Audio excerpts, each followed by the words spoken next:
Right about now, though, my next guests are here to tell us about birth stories, some community screenings that's going to be taking place with regard to some videos that were done with regard to birthing. And my guest is Tammy Kremer, who's a coordinator, and Romana Peters, who is a participant in the video. Good morning, ladies. Good morning. So Tammy, tell us about Birth Stories. What's that all about? Sure. So it's a project called Birth Stories of Trinidad and Tobago. Essentially, I got to travel this country and record interviews with mothers, midwives, doctors, doulas, other people that are stakeholders in birth. Yes. And so there's lots of different kinds of stories that have been included in the interviews, and they're rolling out over the next year. And they're all going to be online on YouTube and on Facebook under, you can just search Birth Stories of Trinidad and Tobago.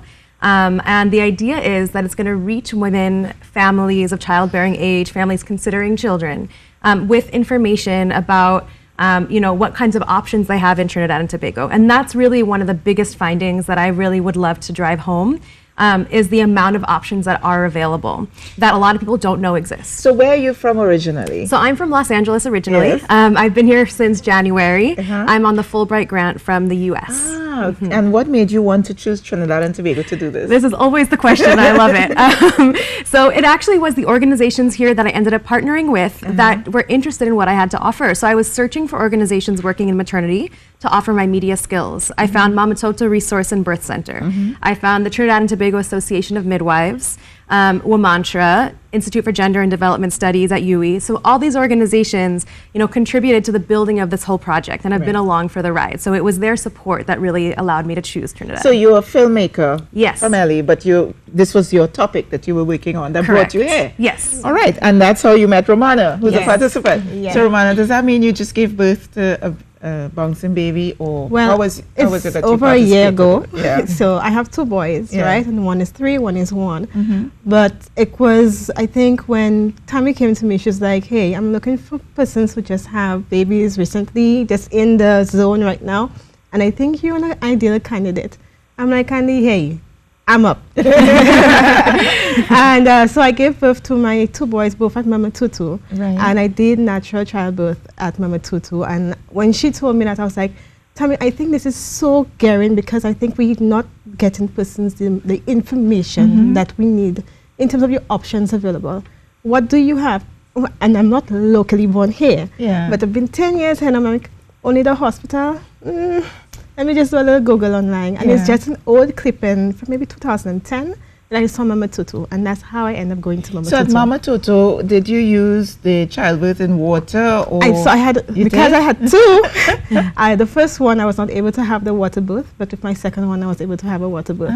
Yes. And do you show some of this on your videos? Yes, so it's all storytelling, so we don't actually see the water tub, unfortunately. But something else I would love to add is, in addition to the private options like Mama Toto, which is fantastic, in the public system you can do a home birth through the public system, which is completely free to you, with a pupil midwife, a senior midwife. So there's options like Mama Toto that can support natural birth even so, though the project represents other perspectives too, not just natural birth. So what are you expecting to come out of this? I know you said you wanted people to know their options, but what is your end goal? Yeah, so the end goal is really bringing together advocates that are working on birth to bring both information to the public and also to support advocacy for better conditions. There's really amazing work happening, also even in the Ministry of Health right now, really amazing work. And so it's a really exciting time to be involved in this work here. And why did you choose to do this as a filmmaker? I've been interested in birth for many years, and it fell to the sideline when I realized I'm an artist and I'm not midwife material. You would not want me to deliver your baby. So it kind of lay dormant for a long time, and when I was looking to apply for the Fulbright, fortunately, unfortunately, maternity is an issue with all kinds of complex challenges around the world, and some of it is location specific, and some of it is more global. So in terms of the location specifics, that's what I needed to learn once I got on the ground. Okay. So it's only because of Tammy then I'm thinking, hey, we could do actually home births in Trinidad and Tobago. So I actually didn't know that was an option. So that's for baby number 3. So I think you might be on this video that we're about to show. Yes. So Tammy, you want to set it up? And I want to thank you for coming on the program.